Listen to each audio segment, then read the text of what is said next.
Hi, I'm Steph Meyer. And I'm Johanna Schussler.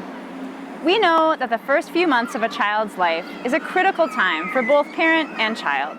That's in part why nearly 2 years ago, MAPE activists started conversations around paid parental leave, a policy that would provide paid time off for new birth or adoptive parents. In 2014, MAPE's negotiations team heard us loud and clear.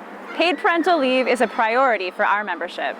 So the team brought paid parental leave to the negotiations table.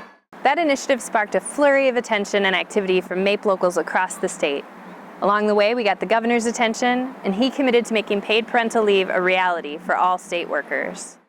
To that end, MAPE formed a working group that included leaders from other unions and key players from MMB and the governor's office, and started working on a policy recommendation. Governor Dayton proved his commitment by putting paid parental leave into his supplemental budget during this past legislative session, but the legislature failed to act on this issue.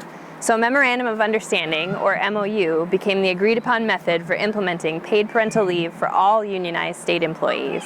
At the end of July, state labor unions met with MMB and the administration to negotiate an MOU that will provide 6 weeks of paid leave to all FMLA-eligible parents at the time of a birth or adoption of a child.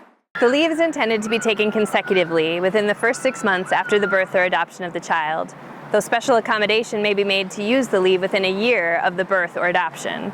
The policy should be in place by this fall. This is a big victory for labor in Minnesota.